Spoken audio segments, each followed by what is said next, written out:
Hey guys, Mars Thinking here, bringing you another Dragon Ball Z Dokkan Battle video, and today we have the second episode of the Ask the King series, where I answer your guys' questions about Super Battle Road. Obviously, this is a bit of an awkward weekend because Global is kind of completely on the fritz at the moment, so it's very possible that Super Battle Road will not be available this weekend because the issue still hasn't been fixed today, and it's Thursday at the time of recording. This video is going to go up tomorrow. So I don't know if it'll be fixed by then. So Super Battle Road might not even be available. But a bunch of you guys asked questions. Some of you asked questions in the comments of last week's episode. And there is a Discord channel now specifically for asking questions for these episodes. And I will try and prioritize those ones. So if you guys haven't joined the Discord yet, make sure you check out the link down below in the description. And make sure you are subscribed to the channel so you can see if your question made it in, as well as keeping up to date with the daily Dokkan videos that we do over here. So let us go ahead and jump into the first question. Okay, so the first question comes from Pedro Estrada, and this is actually from the comments of the first episode video. But I saw this question, it comes up all the time, like even before I started asking for questions for this series, and that is, what are the support items for Super Battle Road? So I'm assuming it obviously means the best ones. So if we flick over to the wiki here, I've brought up some of the best options. So I have talked about them on stream or when we've been doing Super Battle Road, but I would say that my top 4 picks, like these are the 4 items that you should bring with you, is you should bring Whis, Icarus, Princess Snake, and Android 8. Now, there's a reason why I prioritize these items over other ones, and you can see some other tabs here. There are some other honorable mentions that we will talk about, but the thing that you want to try and prioritize is items that have either more than one effect or items that will help you out for more than one turn. So obviously, Whis is technically the best damage reduction item in the game. Gives 40% for 2 turns. I think the King Yemma gives 50%, but it's only for 1 turn. So obviously Whis for 2 turns. Icarus is 35% for 2 turns, so almost as good. Princess Snake is 30%. It's only for 1 turn, but it does give you that 55% heal as well. So obviously this is, you know, you're getting 2 effects out of this item instead of 1. And then Android 8 is essentially the same thing. It heals you, and then rather than damage reduction, it gives you defense, and that is for 2 turns as well. So that doesn't necessarily mean it's automatically better than a Princess Snake, because the big problem is, for a lot of units who are not very good at tanking anyway, just getting 70% defense, even though that seems like a huge amount, like if they take a super attack, sorry, 50% defense, it's 70% HP.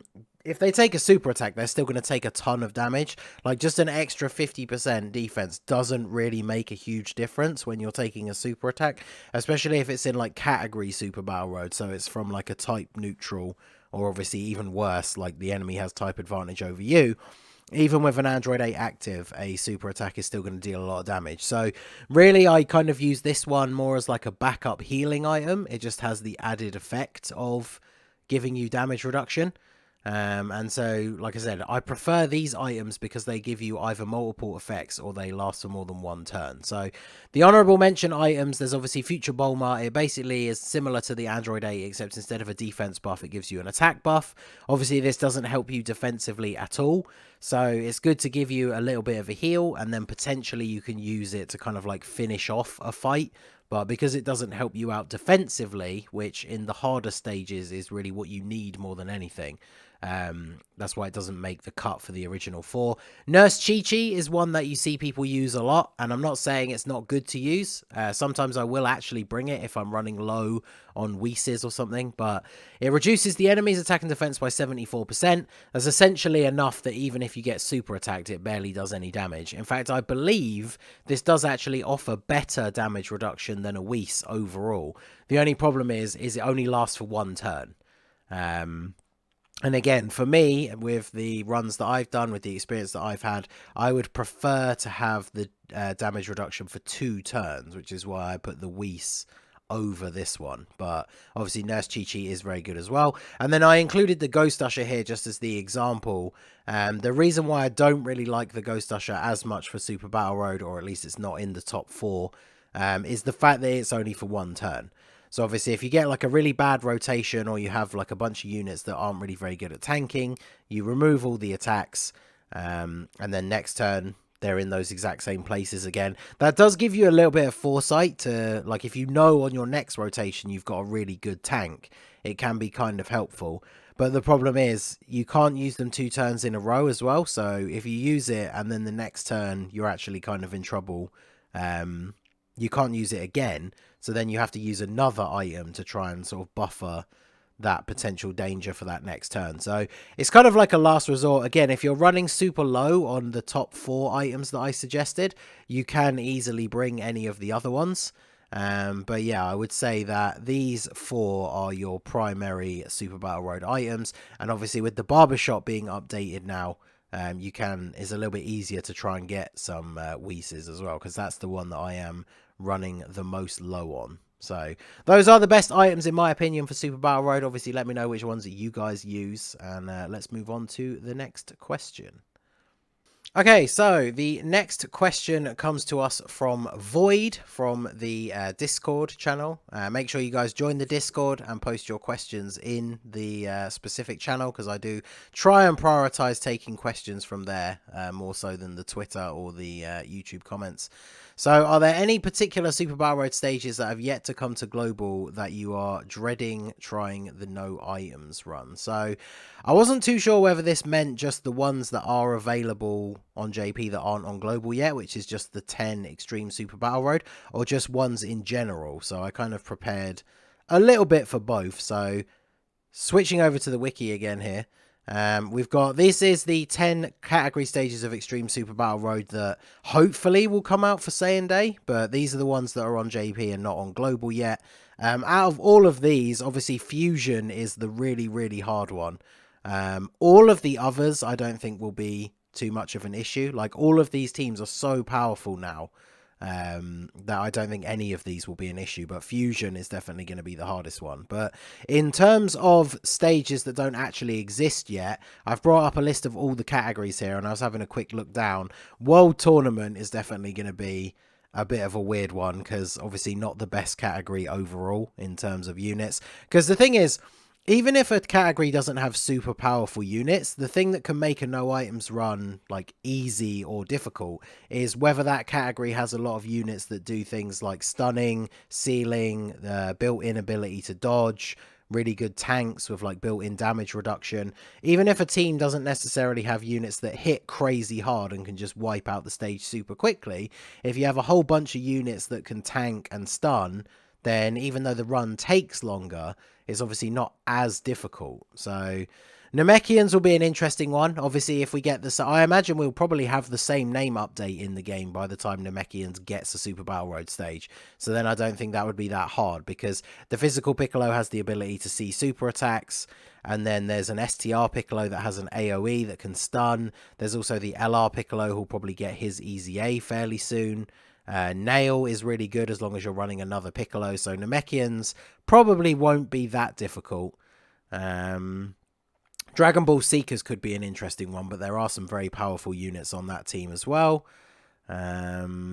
Siblings Bond has a lot of incredibly powerful units, including some decent tanks. I'm not too worried about that. Same with Worthy Rivals. Target Goku. Otherworld Warriors, maybe. I'm not sure how good some of the defensive units would be for that in terms of no item runs. Exploding Rage could be an interesting one. Team Bardock, that'll be kind of like the Ginyu Force one, where I think overall the difficulty of the stage will be a little bit lower because you are having to run a full free-to-play team. But then when it comes to doing the no items run, then it might be like the Ginyu Force one, where you pretty much have to have them all full link level 10. Although, of course, you can use the LR Bardock on the Team Bardock team, the physical one, who is actually pretty good and can seal, which is useful for Super Battle Road. So I guess that's going to be quite helpful. But that one could be an issue because it is mainly a full free-to-play team.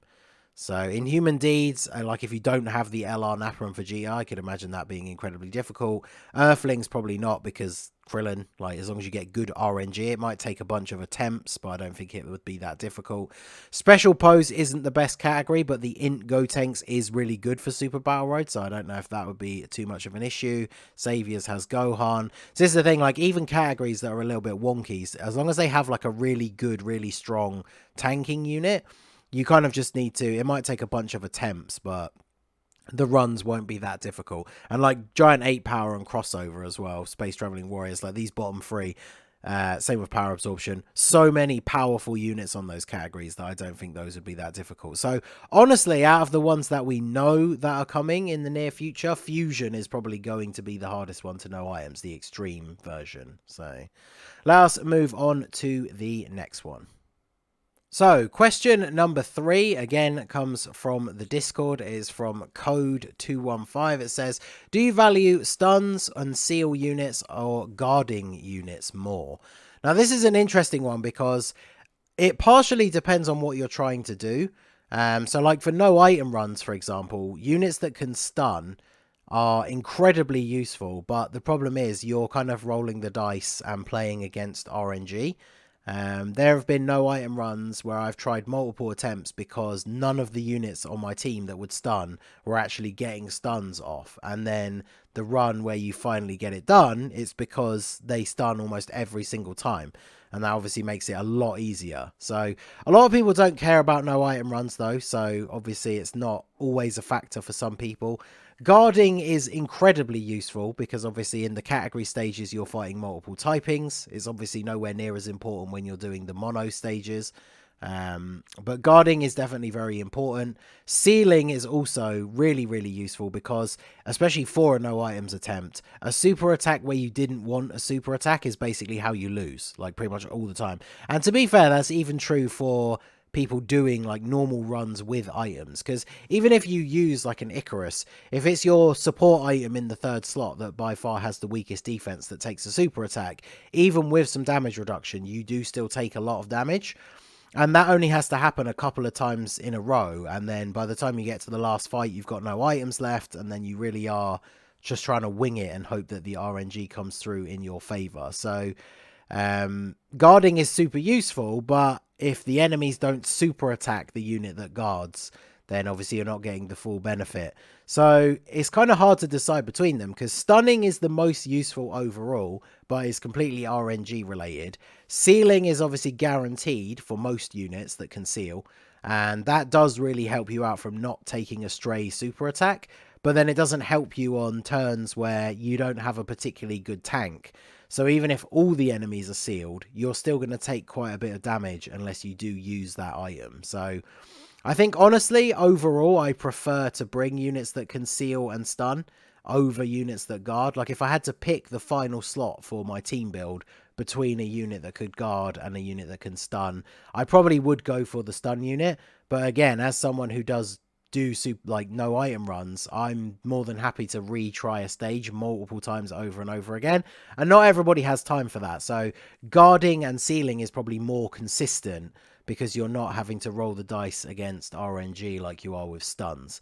But the big thing about Super Battle Road, of course, is that stunning and sealing not always doable in other modes, so they are super useful in Super Battle Road. So all three effects are really, really good. But I do think for me personally, I think stunning and sealing is more useful because there are a lot of stages as well where you only have 2 enemies to fight. And so in those setups, it's really easy to just stun lock one of the enemies completely. And then as soon as you've killed one, you can keep the last remaining enemy stunned pretty much forever and they just can't do anything. So if you combine that with units that can actually provide you a heal themselves with their passive, or whether it's picking up orbs or at the start of the turn or something like that, if you can then keep the last enemy stunned pretty much forever, then that saves you on using a whole bunch of items as well. So stuns are invaluable in Super Battle Road. Okay, so the final question for today comes from the Twitter post. So keep an eye on all of the socials because I do post everywhere to try and get these questions in from you guys. And this is from Gabriel Augusto, and it says, what are the best units for Extreme Super AGL Super Battle Road? I use my Super Saiyan 4 Goku, who has no dupes, and he gets beat a lot. So yeah, Super Saiyan 4 Goku is one of the most popular leaders for people to use, but obviously he himself, like, you need to super attack first for him to get that little bit of a defense buff. But with no items active, he still even like a rainbow one, he still takes like 60-70k from normal attacks. So Super AGL, there's been a few questions about it, so I thought I would include one at the end here. It is probably the hardest super stage for the extreme mono stages. Obviously you've got your big powerhouse units like Goku, Gohan, Spirit Bomb absorbed Goku. Super Vegito can be really good as long as he doesn't get super attacked. But I thought I would highlight a couple of units here that I think are really good that a lot of people don't necessarily pick up on all the time. So we switch over to the wiki view here. So first of all, we have Skinny Boo. Skinny Boo is super good for Super Battle Road because he gets this extra stat buff for the first 7 turns, which is pretty much going to be the whole fight. So he's got 300% attack and defense, and he has a 50% chance to dodge. Now, with no items active, if he takes a hit, he still takes about 45 to 50k, but that's a lot less than almost anyone else on the team. And of course, he has the 50% chance to dodge, so he can potentially take 0 damage, and he does have a 30% chance to stun with his super attack. So his links aren't necessarily the best with the rest of the units that you're going to run on Super AGL. He does have Shocking Speed and Fierce Battle, which can be pretty good. In fact, he does link up pretty well with this guy, who I think is another really good one. Just got his Awakening on Global. So the AGL Whis, now that he has the built-in chance to do an additional super, he also has a 30% chance to stun. I've been trying him out a little bit in Super Battle Road since he got his Awakening, and now it's very common for him to like triple super attack because I gave mine quite a lot of additional.